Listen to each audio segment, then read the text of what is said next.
everyone, Sarah Barnes-Humphrey here with IANA TV, and with me right now are the academic case competition winners. Congratulations! Thank you. That is so exciting. Now let's let everybody get to know you. Tell us who you are and what are you interested in, because you're all supply chain majors, so tell us. All right, I'm Brock Suley. I'm from the northern Chicago suburbs, and I'm interested in internal strategy within the supply chain.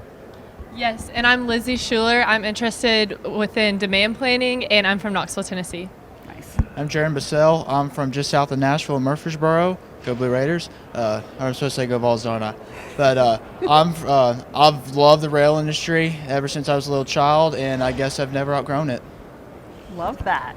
My name is Catherine Whitaker, and I am from Richmond, Virginia, and I'm interested in logistics and inventory planning. I love that. So much talent coming up in the industry. Now you're all from the University of Tennessee, is that right? Yes. Awesome. Okay. So how did you enjoy participating in the case competition? I take it. I would say we had a lot of fun with it. We were able to meet beforehand and really talk to each other and get to know how our team dynamic would work. We really learned each other's strengths, and so when we got in the room, we only had about 6 hours, and I feel like that time flew by. And so really knowing who could take ownership of what part and how we could communicate really helped us in the long run. Awesome. And so from your experience, what is this, or how is this going to help you in your supply chain and logistics career? You want to take that one? Yeah, I'll take that one. So I'm interested in the strategic planning, so like a consulting career. So this was right up my alley. I've won a different case competition in the past. So I really enjoy doing consulting work. So I really enjoy these time case competitions and being able to represent the university and the Haslam College of Business in these competitions. Awesome.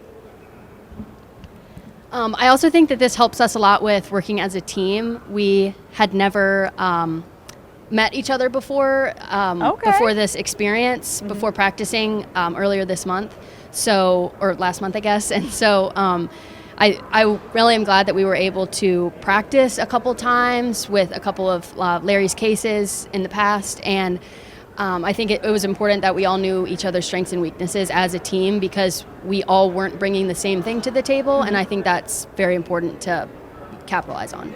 So how did you come together? How did this all happen? What was the case about? Can you give us a little bit of background on that? So you want me to explain the case? Yeah. Okay, so our case was, we didn't know what to expect, especially with the ILA potential strike coming in, I guess at the end of the month. We were thinking it's probably going to have something to do with contingency planning or something revolving around the strike, or maybe the shift in containers from the East Coast to the West Coast, and then all of a sudden it was not about that at all. The big issue surrounding the case was involving truck drivers, and the question was mainly, is there an actual shortage of drivers, like is there not enough people to drive the trucks? In this case was specifically involving drayage, or is there just not enough driver compensation, like the drivers aren't getting paid enough or compensated enough to go into that industry and become a drayman rather than going into the construction industry. That was mentioned in the case, that a lot of people that might become draymen or owner-operators would often go into the construction industry. But a lot of the case revolved around the current AB 5 bill that's been enacted here in California, involving the relationship between owner-operators and the drayage companies, whether, are the owner-operators actually employees or acting too similar to employees. So that was basically the outline of the case, was focusing on how to attract drivers and then which path to take, either sticking with owner-operators or trying something new. Yeah, thank you for that outline. That's great. And I want to give a shout out because it's your birthday today. So we're all saying happy birthday to you. Yes, thank you. This is such a great place. 3 months ago, if you told me I was going to be turning 21 in Long Beach, California, no way. And then, add that, winning the competition on his birthday.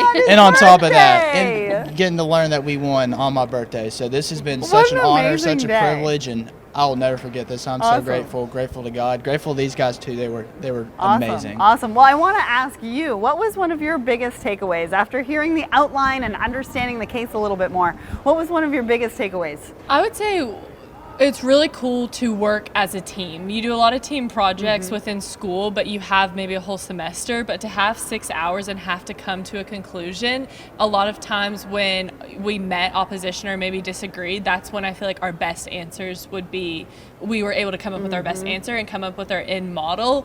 And a lot of times looking at the cost analysis or financials, we would work it independently and then come together and see where we were disagreeing and like, okay, you got that because of this and I got that. And that kind of really led us to what the main decision points are that I believe Larry wrote the case to kind of get you to define that decision.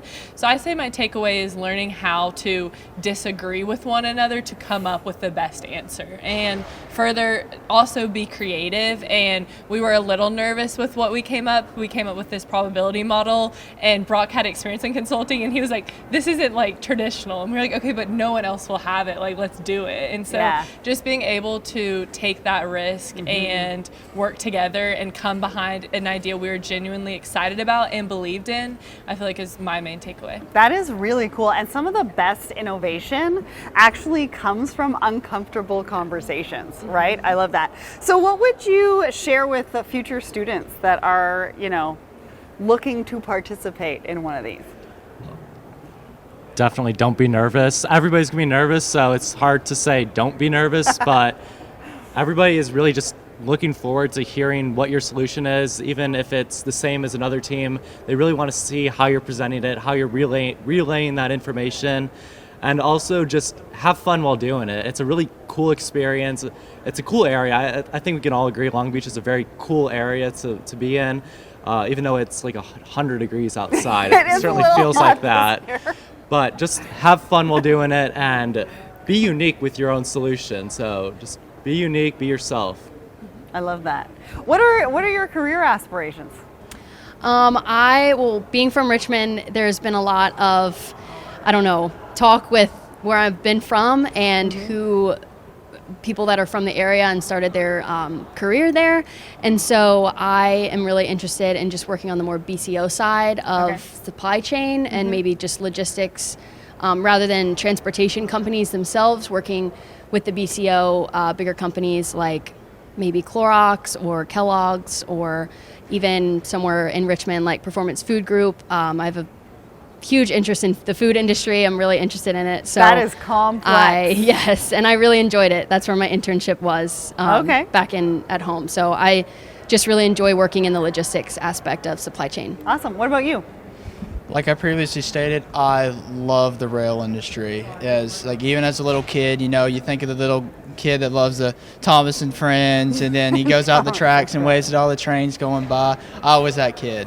And for the longest time, I thought it was just me. And then I started growing up, and over time, I started thinking more of, okay, it's not just a train I'm seeing that I can wave at. Like, what am I actually seeing, and what's, going on behind it? From whether, who's the crew on board to what's in every single car or container if it's an intermodal train, and who helped build it, who helped plan it, and where's it going, who is this impacting, whose stuff is in those cars. You have a lot of questions that we need to answer as an industry. Yes, and I need them now. Just kidding.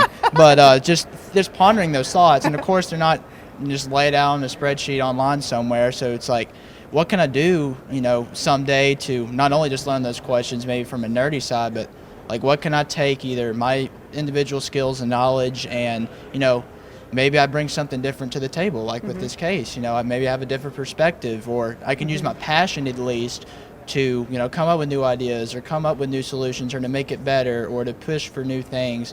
And intermodal is a great, part of that in the where we can innovate, maybe bring new service and connect new cities or come up with new ideas and maybe a new type of rail car or improved well car, that's a case, or and you're in the right place. In the expo. Oh, yes. All the people that you want to talk to about that are here. I'm so excited. I got to hear, I think there was a guy from CPKC, CSX, and Union Pacific I've got to hear in the first sessions. There were two of them in nearshoring, so just great to hear their perspectives and their knowledge and just get to learn more. LinkedIn.